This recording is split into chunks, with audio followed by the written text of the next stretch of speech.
শিরোপা জেতা যেমন কঠিন, তের চেয়েও কঠিন সেই শিরোপা ধরে রাখা। অনেক দল ট্রফি জয়ের পর ভেঙে পড়ে, বড় নামের পেছনে ছুটে নিজেদের পরিচয় হারায়, কিন্তু রয়্যাল চ্যালেঞ্জার্স বেঙ্গালুরু এবার সেই চেনা পথে হাঁটেনি। নিলামের আগে থেকেই যেন নিখুঁত ছক কষে রেখেছিল তারা, কোথায় হাত দিতে হবে, কোথায় হাত না দিলেই ভালো। বড় ভাঙাগড়া নয়, বরং স্থিতিশীলতার উপর দাঁড়িয়ে আরও ভয়ঙ্কর হয়ে ওঠাই ছিল লক্ষ্য। নিলাম শেষে একটাই প্রশ্ন, এটাই কি সবচেয়ে পরিণত আরসিবি সম্পর্কে বিস্তারিত থাকছে প্রতিবেদন।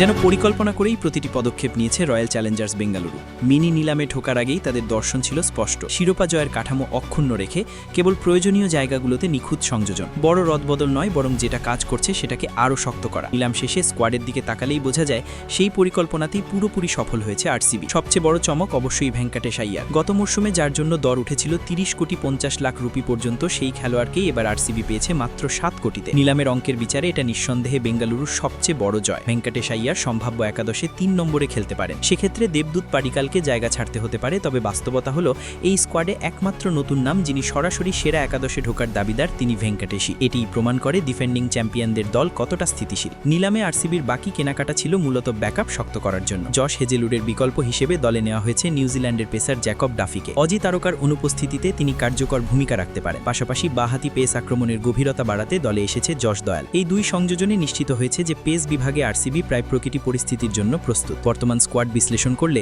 ব্যাটিং অর্ডারে খুব বেশি নাড়াচাড়া করার সুযোগ নেই। ওপেনিংয়ে থাকছেন বিরাট কোহলি ও ফাফ ডু প্লেসিস।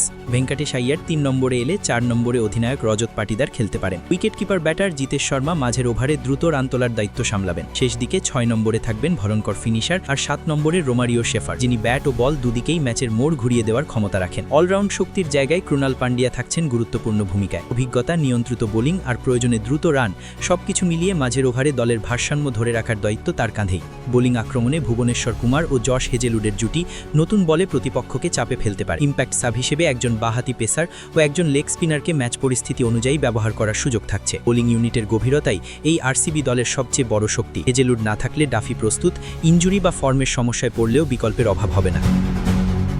ম্যানেজমেন্ট এমনভাবে স্কোয়াড সাজিয়েছে যে একাদশে বড় পরিবর্তনের প্রয়োজন খুবই কম পড়বে। সব মিলিয়ে বলা যায় এই আরসিবি ঝুঁকি নেয়নি, নিয়েছে পরিমিত ও বাস্তব সিদ্ধান্ত। বড় নামের পেছনে না ছুটে আগের সাফল্যের ভিত আরও শক্ত করাই ছিল তাদের লক্ষ্য। শিরোপা ধরে রাখা সহজ নয়, তবে এই স্কোয়াড নিয়ে আরসিবির প্লে অফের পথ যে অনেকটাই মসৃণ হবে তা বলাই যায়। শেষ কথা অবশ্যই মাঠের পারফরমেন্স বলবে, আর সেই কঠিন পরীক্ষার জন্য রয়্যাল চ্যালেঞ্জার্স বেঙ্গালুরু পুরোপুরি প্রস্তুত, এতে সন্দেহের আর জায়গা কোথায়।